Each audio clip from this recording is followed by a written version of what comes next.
नमस्कार। CEC Gurukul online lectures में आपका हार्दिक अभिनंदन। मैं प्रोफेसर विनीता कुमारी, स्वामी श्रद्धानंद कॉलेज, दिल्ली विश्वविद्यालय, आज आपके समक्ष नई कहानी के स्वरूप और शिल्प पर चर्चा करूंगी। आधुनिक हिंदी गद्य साहित्य में विभिन्न साहित्यिक विधाएं रही, जिनमें उत्कृष्ट साहित्यिक विधा कहानी रही। यद्यपि गद्य का प्रारंभ ही 19वीं शताब्दी में हुआ है, आधुनिक काल के आने के बाद हुआ, पर उन साहित्यिक गद्य विधाओं में भी कहानी विधा ने सबसे अधिक प्रसिद्धि को प्राप्त किया और सर्वोत्कृष्ट बनी। और कहानी को विधा का जो विकास क्रम है उसको 3 भागों में मूलतः बांटा जाता है, मुंशी प्रेमचंद को आधार मानते हुए। धुरी में प्रेमचंद जी को रखते हुए प्रेमचंद से पूर्व रची गई कहानियां, प्रेमचंद युगीन कहानियां और प्रेमचंदोत्तर कहानियां। और प्रेमचंद उत्तर हमने इन पर चर्चा अपने पिछले व्याख्यान में कर ली है। प्रेमचंद पूर्व कहानियों की बात की, फिर प्रेमचंद और प्रेमचंद युगीन कहानियों की चर्चा की, और उसके पश्चात प्रेमचंदोत्तर स्वतंत्रता पूर्व की कहानियों की चर्चा भी हमने की। और उसमें हमने कहानी के विकास क्रम को जाना, कहानी का स्वरूप कैसे कैसे परिवर्तित होता गया, प्रारंभिक कहानियां किस प्रकार से इंद्रजालिक रही, तिलिस्म से युक्त रही, जासूसी कहानियां रही, फिर धीरे धीरे वो नैतिकता की ओर बढ़ी, आदर्शात्मक कहानियां लिखी गई, और उसके पश्चात कहानियों में यथार्थ का स्वरूप आया। मुंशी प्रेमचंद स्वयं पहले आदर्श से प्रारंभ करते हैं, मूल्यों की बात करते हैं। कहानी उनकी आदर्शवादी सोच से युक्त रही, पर धीरे धीरे सामाजिक परिवेश को देखते हुए, समाज की स्थितियों को देखते हुए वे यथार्थ की ओर मुड़ते हैं। तो कहानी का स्वरूप समाज से जुड़ा रहा। कहानी जो थी वो समाज की समस्याओं को लेकर के लिखी जा रही थी। फिर प्रेमचंद समकालीन और प्रेमचंदोत्तर, जिनमें अज्ञेय आए, प्रसाद आए, जैनेन्द्र आए और इलाचंद्र जोशी आदि आए, जिन्होंने कहानी में परिवर्तन लाए। वे कहानी को समाज से हटाकर व्यक्ति से जोड़ते हैं। यहाँ कहानी का स्वरूप कुछ परिवर्तित होता हुआ दिखाई देता है। एक और मनोवैज्ञानिक कहानियों का दौर चला और दूसरी ओर प्रगतिवादी कहानियों का दौर चला। प्रगतिवादी कहानियों के दौर में यशपाल का नाम आया और जैनेन्द्र की कहानियां थी। ऐसे ही मनोवैज्ञानिक कहानियों में अज्ञेय का नाम आता है, इलाचंद्र जोशी आते हैं, और इस तरह से। और साथ ही साथ प्रेमचंद की परंपरा भी निरंतर आगे चल रही थी। तो इस तरह से एक विशेष आग्रह से युक्त होकर के, मनोवैज्ञानिक आग्रह से युक्त होकर या प्रगतिवादी चेतना से युक्त होकर या एक आदर्शात्मक सोच को लेकर के कहानी की विधा आगे बढ़ रही थी। तो यहीं पर कहानी में फिर परिवर्तन आता है। जैसे जैसे समाज में परिवर्तन आता है, जैसे जैसे देश की परिवेश में, उनकी राजनीतिक परिस्थितियों में, सामाजिक परिस्थितियों में परिवर्तन आता है, वैसे वैसे साहित्य में भी परिवर्तन हमें दिखाई देता है। आजादी से पूर्व कहानी का संदर्भ भिन्न था। स्वतंत्रता से पूर्व देशभक्ति की भावना, समाज सुधार की भावना, सामाजिक कुरीतियों को, रूढ़ परंपराओं को दूर करने की भावना चरम पर थी। पर धीरे धीरे व्यक्ति को महत्व दिया जाने लगा और मनोविज्ञान, मानव चरित्र को महत्व दिया जाने लगा और मनोवैज्ञानिक कहानियों की रचना होने लगी। फिर प्रगतिशील चेतना आई, कार्ल मार्क्स का प्रभाव आया, तो कुछ प्रगतिवादी कवि भी कहानी की ओर मुड़े और कहानीकार, उपन्यासकारों ने भी प्रगतिवादी चेतना से युक्त होकर के कहानी की रचना की। समय ही ऐसा था, द्वितीय महायुद्ध के बाद जब देश स्वतंत्र होता है और स्वतंत्रता के पश्चात जब विभाजन की परिस्थिति आती है, विभाजन की त्रासदी को झेलना पड़ता है जिसकी किसी ने कल्पना भी नहीं की थी। भारत और पाकिस्तान के 2 विभाजन हो जाते हैं और उसका प्रभाव समाज पर जैसे पड़ता है। और एक जो आज़ादी से पहले एक स्वर्णिम स्वप्न देखे गए कि देश स्वतंत्र होगा तो चारों ओर खुशहाली का वातावरण होगा, पूरा समाज एक आदर्श समाज के में परिवर्तित हो जाएगा, वह वहाँ कुछ परिवर्तन दिखाई देता है।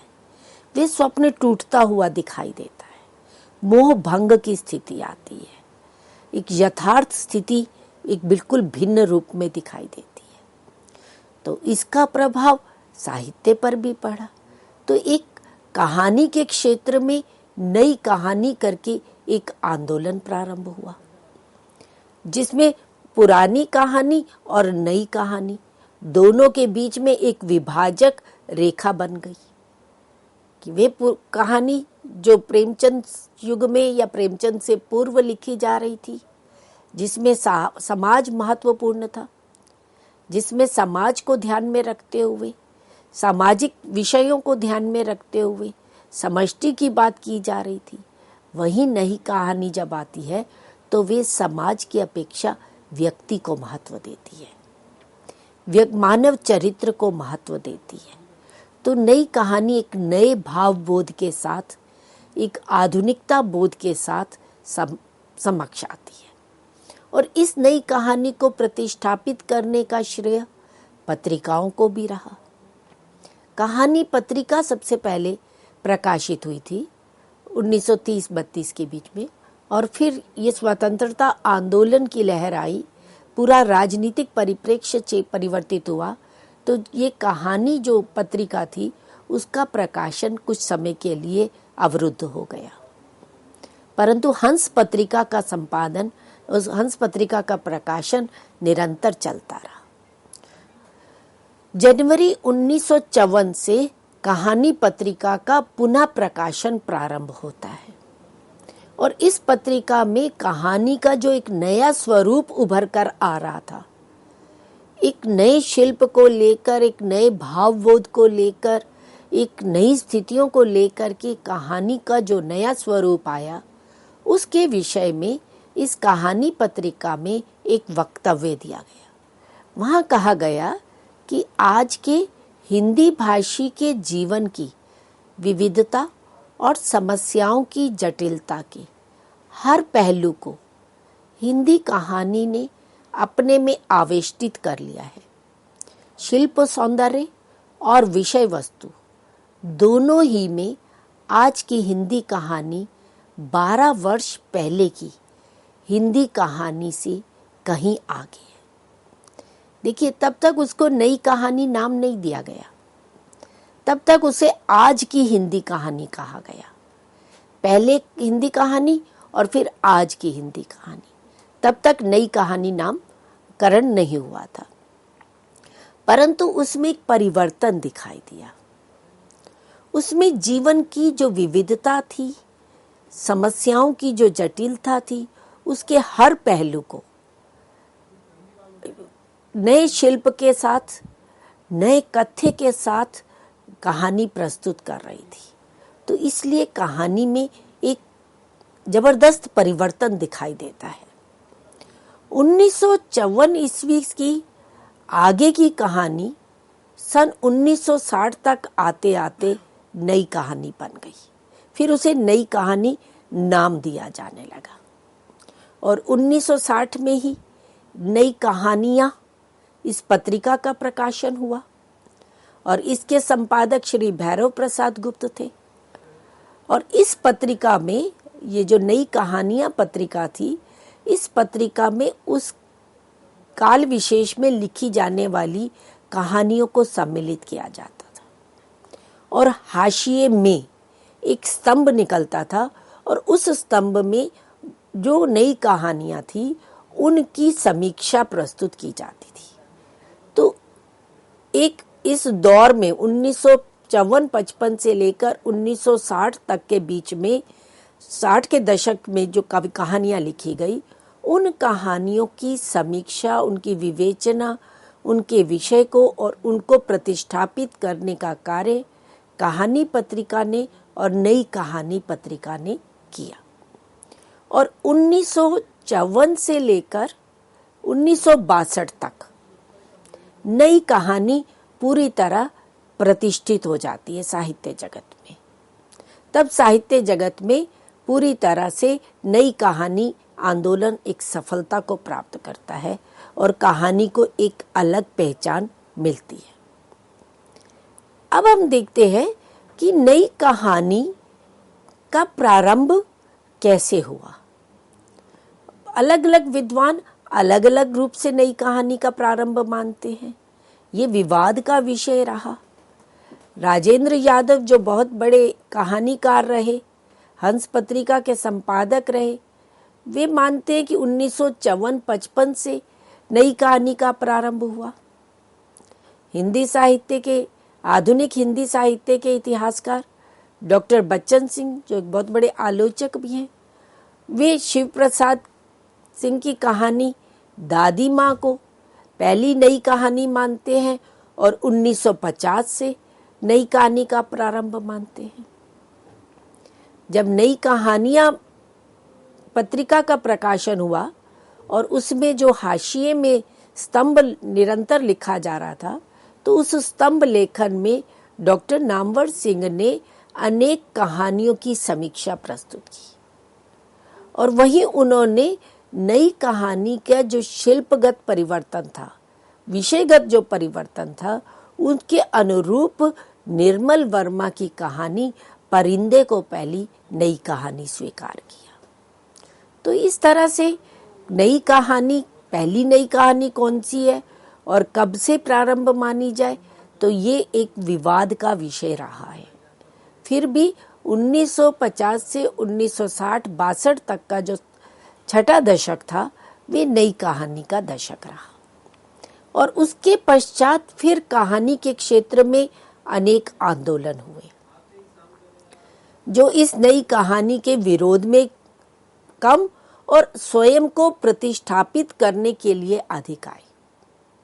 सचेतन कहानी, समांतर कहानी, सक्रिय कहानी, अकहानी, इस तरह के अनेक आंदोलन हुए कहानी के क्षेत्र में और ये सब फिर बाद में साठोत्तरी कहानी के नाम से जाने गए, जिसमें ये सचेतन कहानी, समांतर कहानी, सक्रिय कहानी, अकहानी, ये सब उसी में ही सम्मिलित हो गए। तो नई कहानी 1950 से 1960-62 तक छठे दशक की जो कहानियां हैं, उन्हें नई कहानी का नामकरण दिया गया।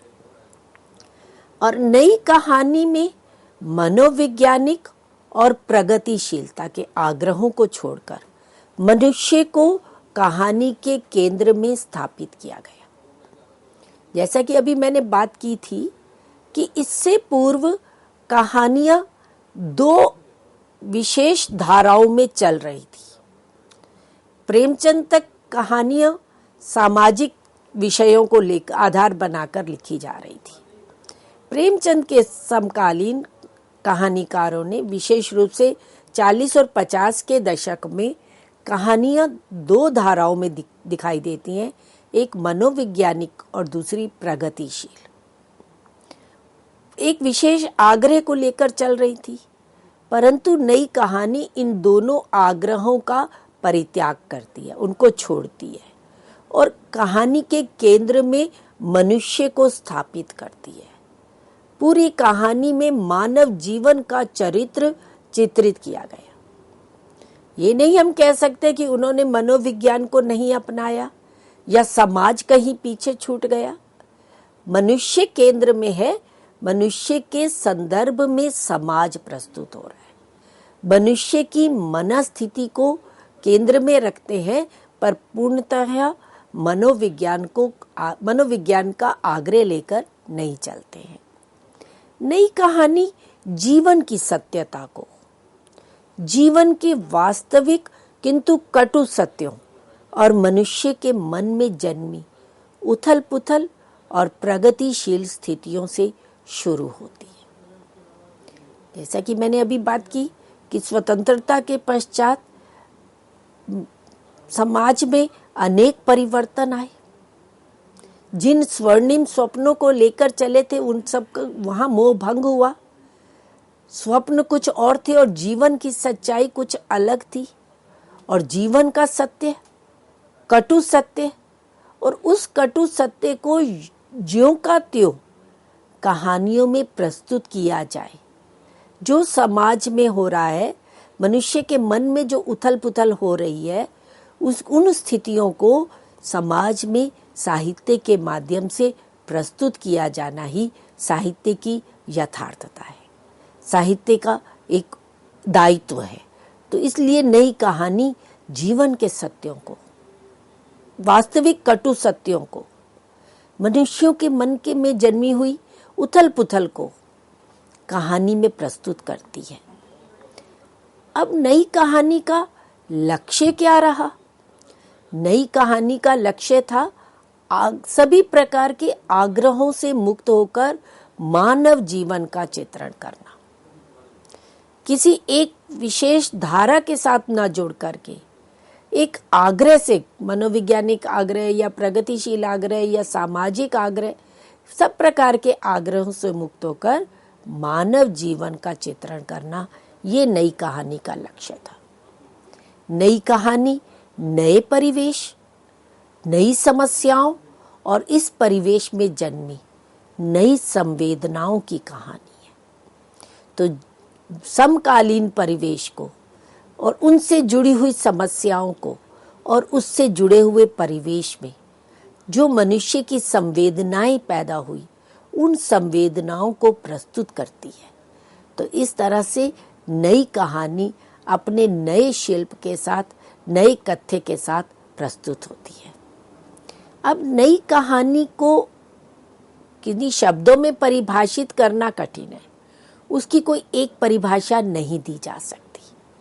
पर नई कहानी के विषय में समीक्षकों के विभिन्न मत रहे।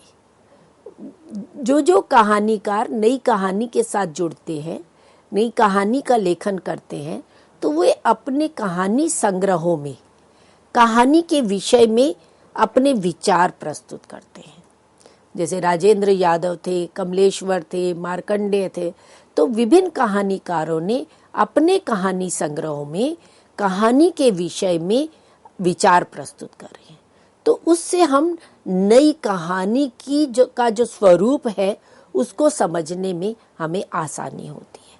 जैसे राजेंद्र यादव नई कहानी के विषय में कहते हैं कि स्वतंत्रता के पश्चात के कथाकार का एक संसार वह है जो उसके आसपास फैला है, जिससे उसे घृणा भी है, लेकिन उसकी मजबूरी ये है कि उसमें रहने, टूटने, घुटने और समझौते करने के अलावा कोई दूसरा मार्ग नहीं देख पाता है।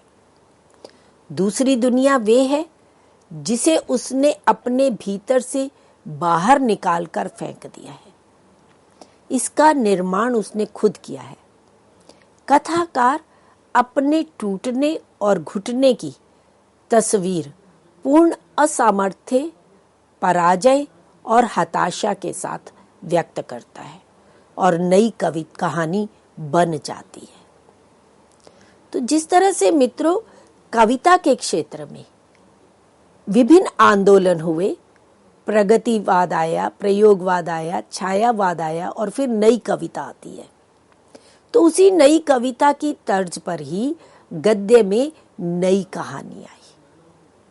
नई कविता में भी व्यक्ति के मन की घुटन, टूटन, उसकी कुंठा, उसका संत्रास, उसका अविश्वास प्रकट होता है और वही भाव, वही संवेदनाएं, वही हताशा, वही पराजय, असामर्थ्य, वही टूटना, वही घुटना, वही समाज में विभिन्न स्थितियों से समझौता करना, ये सब मनुष्य की नियति थी और वही उस साहित्य में भी प्रकट होती है।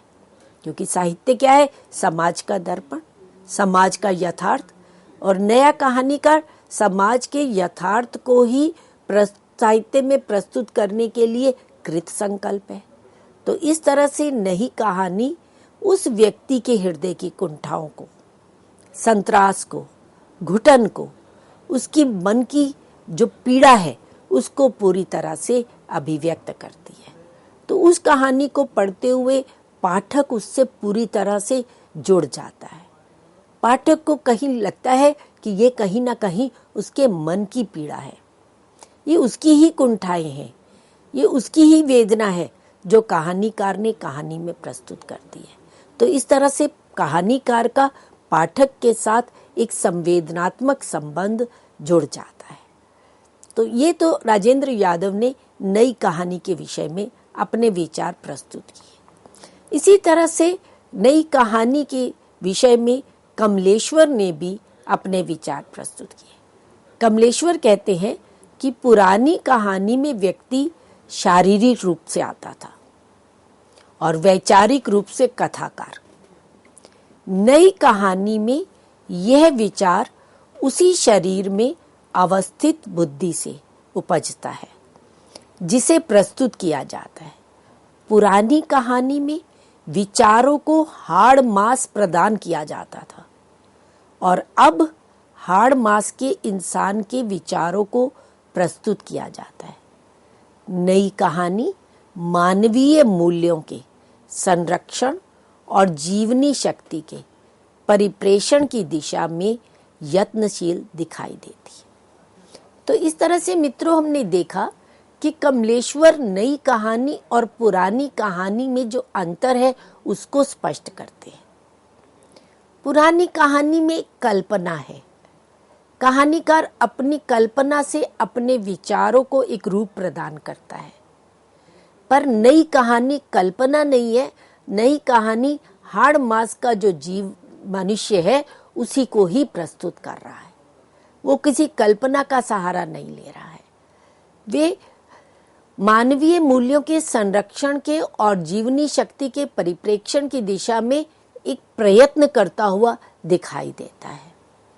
वे मनुष्य को साक्षात उसकी संवेदनाओं के साथ, उसकी पीड़ाओं के साथ, उसकी यातनाओं के साथ प्रस्तुत करता है।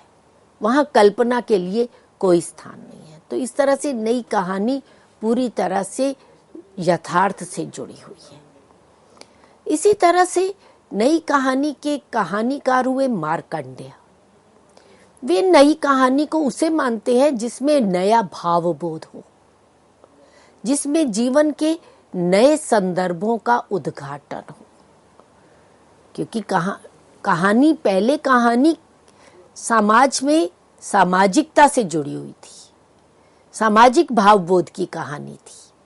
मानवता के जो परिवर्तन आया आधुनिकता के कारण, जो यांत्रिक स्थिति उत्पन्न हुई, औद्योगिक क्रांति आने से जो जीवन में परिवर्तन आया और समाज में मूल्यों में परिवर्तन आया, तो उन मूल्यों को प्रस्तुत करने वाली जो कहानी है उसे वे नई कहानी मानते हैं।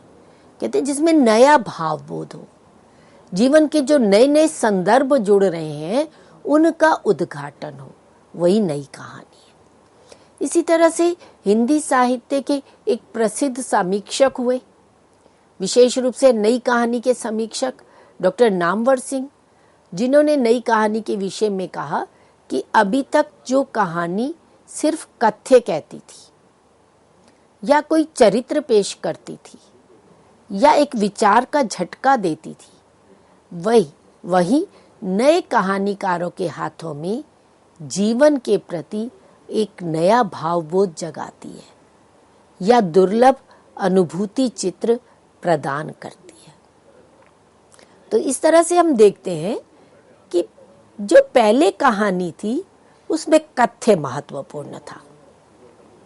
आज नई कहानी में हम ये नहीं कह सकते कि उसमें कथ्य नहीं है, कथानक तो है, कथा तो है, परंतु महत्व चरित्र का है, महत्व उसमें भावबोध का है, महत्व उसमें अनुभूतियों और संवेदनाओं के चित्र प्रस्तुत करने का है।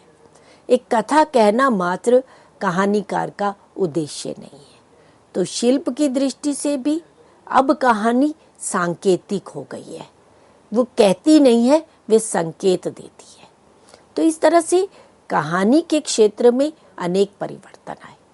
तो अब मित्रों, अभी तो हमने चर्चा की समीक्षकों का नई कहानी को लेकर क्या मत थे उसके बारे में। अब हम देखते हैं कि नई कहानी का प्रारंभ, उसके सूत्रधार कौन रहे। मुख्य रूप से 3 कहानीकार हुए, तिगड़ी जिनको कहा जाता है, राजेंद्र यादव, मोहन राकेश और कमलेश्वर, जिन्होंने नई कहानी को प्रतिष्ठापित किया। वे उसके पुरोधा बने, उसके प्रवर्तक बने, और निर्मल वर्मा। इसके अतिरिक्त नई कहानी के अन्य कहानीकार भी हुए, मार्कंडेय, फणीश्वर नाथ रेणु, धर्मवीर भारती, हरिशंकर परसाई, रघुवीर सहाय, रमेश बख्शी, भैरव प्रसाद गुप्त, डॉक्टर लक्ष्मी नारायण लाल, अमरकांत, अमृत राय, भीष्म सानी, उषा प्रियमवदा, मन्नू भंडारी, कृष्णा सोपती, शिव प्रसाद सिंह, शरद जोशी, कृष्ण बलदेव वैद, ज्ञान रंजन आदि अनेक कहानीकार हुए। इन्हीं में से कई कहानीकार ऐसे भी थे जो परवर्ती कहानी आंदोलनों से भी जुड़े। समांतर कहानी से जैसे कमलेश्वर ने प्रारंभ किया, अमृत राय ने सक्रिय कहानी को लिया। तो इस तरह से अलग अलग आगे के आंदोलनों से भी ये कहानीकार जुड़ते गए, पर प्रारंभ में नई कहानी कही ये कहानीकार कहलाए। इनमें से जो 3 मुख्य कहानीकार थे, राजेंद्र यादव, कमलेश्वर और मोहन राकेश, इनकी हम बात करते हैं। राजेंद्र यादव नई कहानी के उन्नायक माने जाते हैं। चेखव, गोर्की, काफका से लेकर हेमिंगवे, मोपासा तक की प्रभाव छाया इन पर पड़ी है। मध्य वर्ग के बनते बिगड़ते, जुड़ते टूटते रिश्ते और उनसे उत्पन्न तनाव को इन्होंने अपनी कहानियों में विशेष रूप से महत्व दिया है। मध्य वर्ग की जो यातना, जो पीड़ा है, जो उनकी रिश्तों में एक बिखराव आ रहा है, उनसे जो तनाव उत्पन्न हो रहा है, वे कहानियों के माध्यम से प्रस्तुत करते हैं। इनके कहानी संग्रह रहे देवताओं की मूर्तियां, खेल खिलौने, जहां लक्ष्मी कैद है, अभिमन्यु की आत्महत्या, छोटे छोटे ताजमहल, ढोल और अन्य कहानियां, किनारे से किनारे तक, टूटना, अपने पार। इसी तरह से मोहन राकेश, जो प्रसिद्ध उपन्यासकार भी रहे, नाटककार भी रहे, कहानीकार भी रहे और नई कहानी के प्रवर्तकों में मुख्य स्थान इनका रहा। इनकी कहानियां आधुनिकता बोध की कहानियां रही हैं।